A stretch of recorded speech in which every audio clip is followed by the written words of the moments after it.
Chapter 13 of The Marvelous Land of Oz, A Highly Magnified History. It is but honest that I should acknowledge, at the beginning of my recital, that I was born an ordinary wogglebug, began the creature in a frank and friendly tone. Knowing no better, I used my arms as well as my legs for walking, and crawled under the edges of stones, or hid among the roots of grasses, with no thought beyond finding a few insects smaller than myself to feed upon. The chill nights rendered me stiff and motionless, for I wore no clothing, but each morning, the warm rays of the sun gave me new life and restored me to activity. A horrible existence is this, but you must remember it is the regularly ordained existence of wogglebugs, as well as of many other tiny creatures that inhabit the earth. But destiny had singled me out, humble though I was, for a grander fate. One day I crawled near to a country schoolhouse, and my curiosity being excited by the monotonous hum of the students within, I made bold to enter and creep along a crack between two boards until I reached the far end where, in front of a hearth of glowing embers, sat the master at his desk. No one noticed so small a creature as a wogglebug, and when I found that the hearth was even warmer and more comfortable than the sunshine, I resolved to establish my future home beside it. So I found a charming nest between two bricks and hid myself therein for many, many months. Professor Know-It-All is, doubtless, the most famous scholar in the land of Oz, and after a few days I began to listen to the lectures and discourses he gave his pupils. Not one of them was more attentive than the humble, unnoticed wogglebug, and I acquired in this way a fund of knowledge that I will myself confess is simply marvelous. That is why I place T.E., thoroughly educated, upon my cards, for my greatest pride lies in the fact that the world cannot produce another wogglebug with a 10th part of my own culture and erudition. I do not blame you, said the Scarecrow. Education is a thing to be proud of. I'm educated myself. The mess of brains given me by the great wizard is considered by my friends to be unexcelled. Nevertheless, interrupted the Tin Woodman, a good heart is, I believe, much more desirable than education or brains. To me, said the Sawhorse, a good leg is more desirable than either. Could seeds be considered in the light of brains? Inquired the Pumpkinhead abruptly. Keep quiet, commanded Tip sternly. Very well, dear father, answered the obedient Jack. The wogglebug listened patiently, even respectfully, to these remarks, and then resumed his story. I must have lived fully 3 years in that secluded schoolhouse hearth, said he, drinking thirstily of the ever-flowing fount of limpid knowledge before me. Quite poetical, commented the Scarecrow, nodding his head approvingly. But one day, continued the bug, a marvelous circumstance occurred that altered my very existence and brought me to my present pinnacle of greatness. The professor discovered me in the act of crawling across the hearth, and before I could escape, he caught me between his thumb and forefinger. My dear children, said he, I have captured a wogglebug, a very rare and interesting specimen. Do any of you know what a wogglebug is? No, yelled the scholars in the chorus. Then, said the professor, I will get out my famous magnifying glass and throw the insect upon a screen in a highly magnified condition, that you may all study carefully its peculiar construction and become acquainted with its habits and manner of life. He then brought from a cupboard a most curious instrument, and before I could realize what had happened, I found myself thrown upon a screen in a highly magnified state, even as you now behold me. The students stood up from their stools and craned their heads forward to get a better view of me, and 2 little girls jumped upon the sill of an open window where they could see more plainly. Behold, cried the professor in a loud voice, this highly magnified wogglebug, one of the most curious insects in existence. Being thoroughly educated, and knowing what is required of a cultured gentleman, at this juncture I stood upright and, placing my hand upon my bosom, made a very polite bow. My action, being unexpected, must have startled them, for one of the little girls perched upon the windowsill gave a scream and fell backward out of the window, drawing her companion with her as she disappeared. The professor uttered a cry of horror and rushed away through the door to see if the poor children were injured by the fall. The scholars followed after him in a wild mob, and I was left alone in the schoolroom, still in a highly magnified state and free to do as I pleased. It immediately occurred to me that this was a good opportunity to escape. I was proud of my great size, and realized that now I could safely travel anywhere in the world, while my superior culture would make me a fit associate for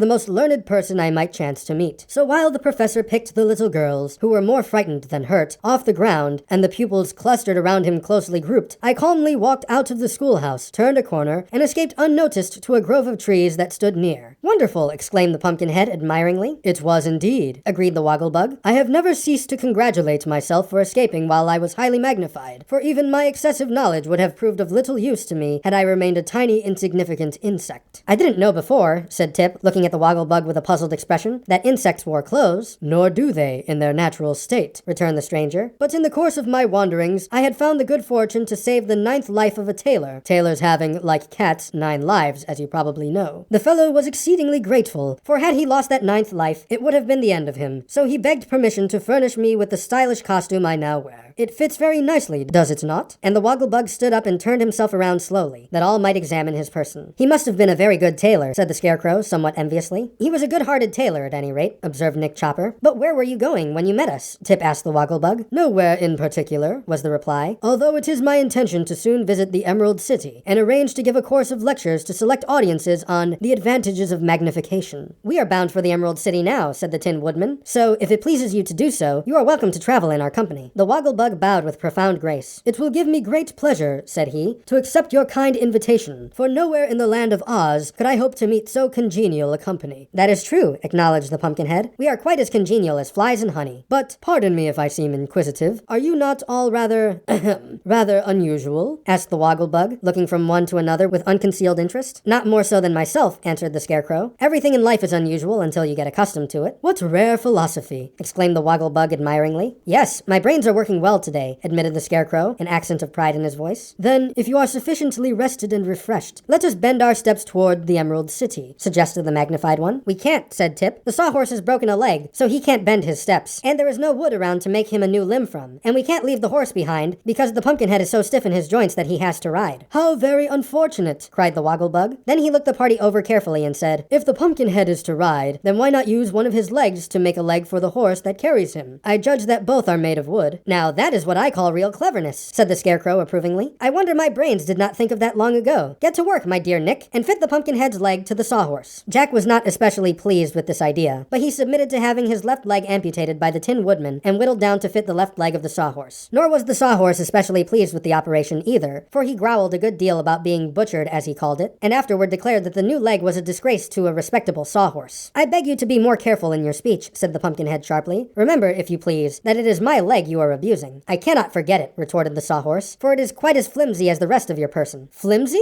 Me, flimsy? Cried Jack in a rage. How dare you call me flimsy? Because you are built as absurdly as a jumping jack, sneered the horse, rolling his naughty eyes in a vicious manner. Even your head won't stay on straight, and you never can tell whether you are looking backwards or forward. Friends, I entreat you not to quarrel, pleaded the Tin Woodman anxiously. As a matter of fact, we are none of us above criticism, so let us bear with each other's faults. An excellent suggestion, said the Wogglebug approvingly. You must have an excellent heart, my metallic friend. I have, returned Nick, well pleased. My heart is quite the best part of me. But now let us start upon our journey. They perched the one-legged Pumpkinhead upon the Sawhorse, and tied him to his seat with cords, so that he could not possibly fall off. And then, following the lead of the Scarecrow, they all advanced in the direction of the Emerald City. End of chapter 13.